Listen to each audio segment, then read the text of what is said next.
Hello everyone.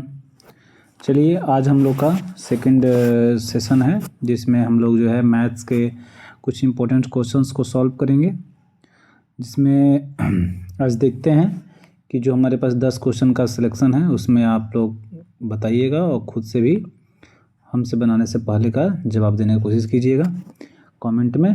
तो पहला question हमारा है कि 0.75 अनुपात x समानुपात 25 अनुपात 8 में हमको पूछ रहा है कि x का मान ज्ञात करें। तो इसका रूल क्या कहता है कि जो पहला संख्या है वो अंतिम वाले के साथ, मतलब इसके साथ मल्टीप्लाई करा के और इक्वल टू इसके साथ मल्टीप्लाई करा के हम जो है सॉल्व कर सकते हैं। तो कैसे करेंगे? तो 0.75 मल्टीप्लाई 8 इक्वल टू x गुना 25, बस हो गया सॉल्व। अब क्या कर लेना है हमको? सिंपल सी है, अगर हम लोग इस दशमलव को हटा देते हैं तो ये बट्टे में 100 आ जाएगा। 25 3 75, 25 हो गए 100, 4 दूनी 8। ठीक है, अब ये इधर से 6 बचा और उधर से 25 जो है हमारे बट्टे में आ गया। x का मान हमारा आ गया, ये रहा ऑप्शन नंबर बी। ठीक है, तो आप समझ गए होंगे। अब हम लोग सेकेंड क्वेश्चन की तरफ बढ़ते हैं। ठीक है, ये रहा सेकंड क्वेश्चन। विकास ने साधारण ब्याज पर 1200 रुपये का कर्ज लिया है। साधारण ब्याज पे, पहला इंपॉर्टेंट बात है कि साधारण ब्याज पे।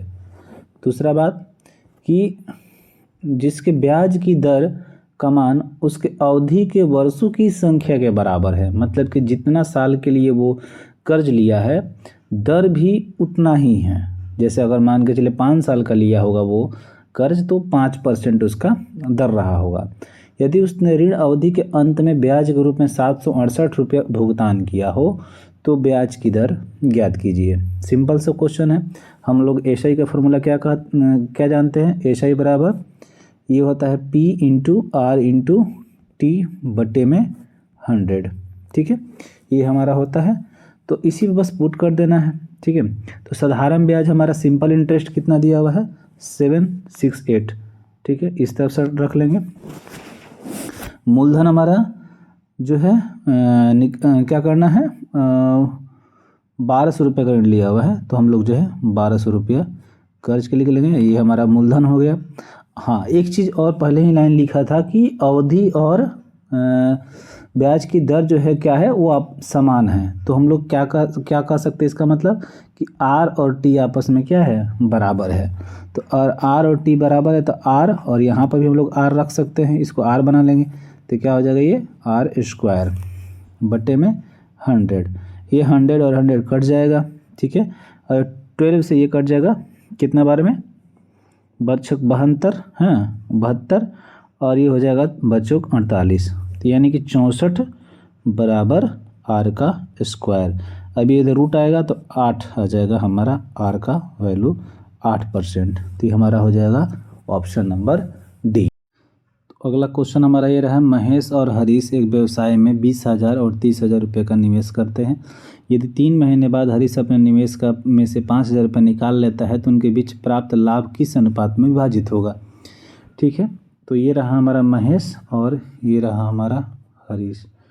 महेश और हरीश दोनों व्यवसाय करने के लिए आते हैं, और व्यवसाय में ये 20,000 रुपये लेकर आते हैं मार्केट में, 20,000 रुपये, और ये जो है 30,000 रुपये लेकर आते हैं, 30,000 रुपये। ये कहते हैं कि 3 महीना तक हम 30,000 रुपये लगा रहे हैं, लेकिन हमको फिर 5,000 रुपये ज़रूरत है इसमें से निकालने का। तो ये निकाल लेंगे तो इनके पास बचेगा हमारा 25,000 रुपया। अब 25,000 निकालने के पास इनका जो है 3 महीने ये पहले लगाए थे, अब ये 9 महीने, ये टोटल 12 महीने का हो गया, 1 वर्ष का। और ये रहा 12 महीने, टोटल 20,000 रुपये महेश जो लगाया रहा, ये बीच में इसको पैसा नहीं निकाला। तो ये हो जाएगा 12 दूनी 24, यानी कि 24, और ये 4 0 हो जाएगा। इधर करेंगे तो ये 90 के साथ आपका 3 0, 90 के साथ हमारा 3 0, और इन दोनों गुना कराएंगे तो हम ये हो जाएगा हमारा 25 8 225। ठीक है, 225, और ये हमारा 3 0। 3 जीरो लगेगा। अब इन 240,000 और इन दोनों को जोड़ेंगे तो हमारा कितना हो जाएगा, 225 और 90 जोड़ेंगे तो 315 और ये 000। अब ये 3 जीरो से 3 जीरो कट जाएगा, ये कटेगा हमारा 5 से 5 36 और 5 15, ये फिर 240 है तो 5 20 और 5 8 40। और उसके बाद 3 से कट जाएगा 16 बार में और ये कट जाएगा 21 बार में। ठीक है, तो ऑप्शन नंबर ए हो जाएगा। नेक्स्ट बढ़ते हैं हम, अगला क्वेश्चन हमारा ये रहा। ये क्वेश्चन बहुत ही सिंपल होता है, जिसमें हमको अगर हम थोड़ा सा सोचते चले तो ये बिना पेन उठाए ही बन जाएगा। देखिए ये हमारा इतना का रूट ओवर का निकालेंगे तो कितना हो जाएगा, 9 हो जाएगा बस। तो 9 हो जाएगा, तो फिर जो है अगला में ये 40 + 9 बन के ये 49 बन जाएगा और इसका रूट ओवर ये रहा और ये हो जाएगा। इसका 49 का रूट ओवर कितना होता है, 7। तो 9 और 7 अब आ गया प्लस है, तो 9 और 7 जोड़ देंगे तो कितना हो जाएगा, 16। तो इसका रूट ओवर ही में आ जाएगा 16, फिर इसका निकलेगा 4, फिर 4 को 21 के साथ जोड़ देंगे तो कितना हो जाएगा, 25। फिर इसका रूट ओवर ये रहा जो 25 का 5 हो जाएगा और ये फिर 76 रहा, 76 में 5 जोड़ देंगे तो कितना हो जाएगा, 81 और 81 का रूट ओवर 9, यानी कि ऑप्शन नंबर हमारा क्या हो जाएगा, ऑप्शन नंबर हमारा बी हो जाएगा। ठीक है, नेक्स्ट क्वेश्चन ये रहा। एक दुकानदार किसी वस्तु पर उसके क्रय मूल्य से 25% अधिक मूल्य अंकित करता है। यदि वस्तु का क्रय मूल्य 500 रुपया है तो अंकित मूल्य ज्ञात कीजिए। ठीक है, बहुत सिंपल क्वेश्चन है, देखते हैं। एक दुकानदार किसी वस्तु पर उसके क्रय मूल्य से 25% अधिक मूल्य अंकित करता है। माना कि क्रय मूल्य हमारे द्वारा माना कि क्रय मूल्य क्या हो जाएगा, क्रय मूल्य जो है हमारा 100 हो जाएगा, यानी कि सीपी जो है हमारे द्वारा 100 हो जाएगा। 25% अधिक जो है अंकित करता है क्या चीज़, अंकित मूल्य। ठीक है, तो मार्केट प्राइस कितना हो जाएगा हमारा, 125 हो जाएगा, 25% अधिक। तो हमारे द्वारा माना गया सीपी ये रहा और क्वेश्चन के द्वारा माना गया दिया गया सीपी 500 है। तो ये 500 और बट्टे में हमारा 100 और 125 हमारा अंकित मूल्य निकालना था, तो 2 से 2 जुड़ जाए और ये 5 से 125 में गुना करेंगे तो हमारा कितना आ जाएगा, 625। Option number C. नेक्स्ट, ये हमने पहले भी सॉल्व कराया था, फर्स्ट क्वेश्चन हमारा आज का यही था, जो जिसमें से अगर हम सेम क्वेश्चन रिपीट तो आप इसे कमेंट में जवाब दीजिएगा।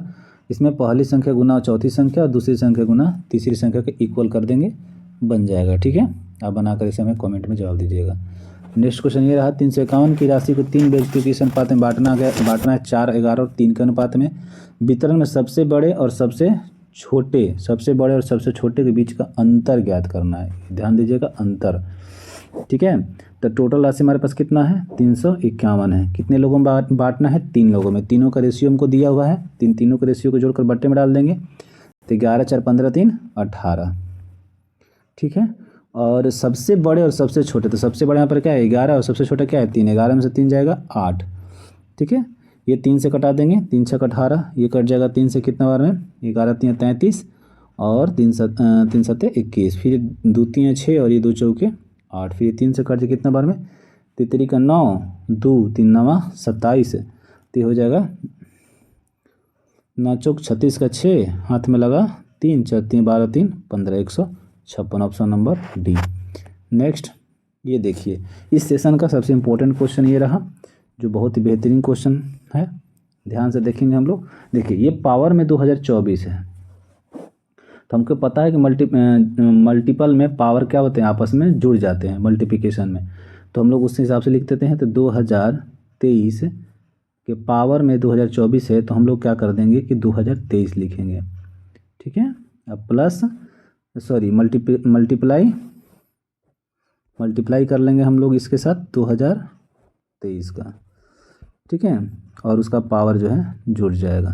ठीक है, तो मल्टीप्लाई 2023। ठीक है, प्लस सेम चीज़ कॉपी कर देंगे हम लोग, 2023 के पावर 2023 और प्लस 2024। ठीक है, इसके बट्टे में सेम चीज़ ये लिख देंगे, 2023 के पावर में 2023 23 प्लस 1।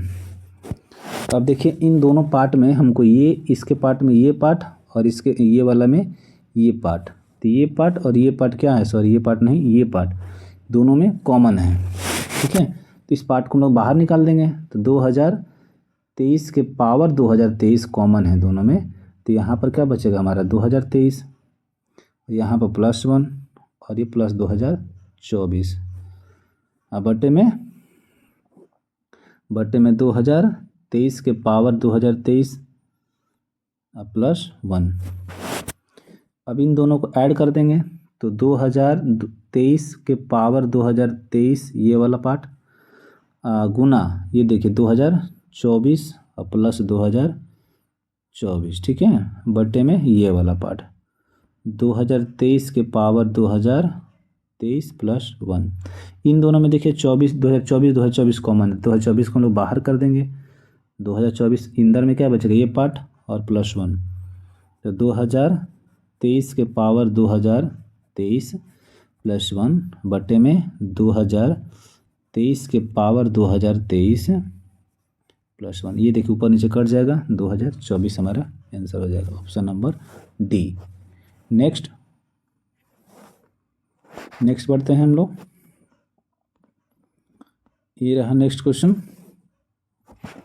किसी व्यक्ति ने एक घड़ी को 800 रुपये में खरीदा और 600 रुपये में बेच दिया, तो उसका हानि प्रतिशत निकालना है। ठीक है, तो हमको 800 में कोई चीज़ है, उसको हम बेच रहे हैं कितना में, 600 में। ठीक है, तो हानि कितने का हो रहा है रुपये के अनुसार, 200 रुपये का। ठीक है, तो 200 रुपये हमारा ऊपर में हो जाएगा, बटे में जो हमारा क्रयमूल्य है वो नीचे में चला जाएगा, और परसेंटेज के लिए 100 हो जाएगा। तो ये 4 बार में कट जाएगा और ये 4 से 25 बार में कट जाएगा, कि 25%, ऑप्शन नंबर डी। ठीक है, नेक्स्ट ये रहा लास्ट क्वेश्चन इस सेशन का। ठीक है, 5 संख्याओं का योगफल 655 दिया है, पहली 2 संख्याओं का औसत 77 है, पहली 2 संख्याओं का, और तीसरी संख्या 134 है, तो शेष 2 संख्याओं का मतलब अंतिम 2 संख्याओं का औसत निकालना है। ठीक है, औसत निकालना है, तो क्या करेंगे हम लोग, 5 संख्याओं का योगफल दिया है 655, पहली 2 संख्याओं को औसत दिया, तो पहले हम उसका योगफल निकाल लेंगे।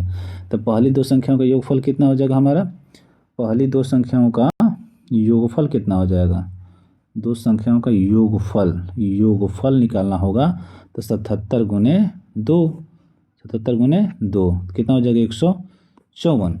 तो 655 तो टोटल है। तो अभी हम लोग क्या कर लेते हैं, इसको तीसरी संख्या जो 134 है इसमें जोड़ लेंगे, तो पहली 2 संख्याओं का योगफल है और तीसरी संख्या का जो है दोनों को जोड़ देंगे, तो हमारी 3 संख्याओं का योगफल निकल जाएगा। तो क्या हो जाएगा हमारा 154 प्लस 134 कितना हो जाएगा हमारा, 4 4 8 5 3 8 1 1 2 288। अब 655 में टोटल जो था हमारा, जिसमें 5 संख्याओं का योगफल शामिल है, उसमें से हम इस 3 संख्याओं के योगफल को घटा देंगे, 288 कितना आ जाएगा, 15 में से 8 जाएगा 7, 4 में से 8 जाएगा 6, और ये हो जाएगा 5 में से 2 जाएगा 3। ये अंतिम 2 संख्याओं का योगफल है, और हमसे शेष 2 संख्याओं का औसत पूछा है, तो हम लोग 2 से भाग दे देंगे, क्या हो जाएगा 184.5। ठीक है, ऑप्शन नंबर सी। ओके, तो ये हमारा सेशन कंप्लीट हुआ। टोटल 10 क्वेश्चन का सीरीज़ था, और आगे भी हमारा सेशन कंटिन्यू रहेगा। आप इसे लाइक कीजिए और शेयर कीजिए। धन्यवाद।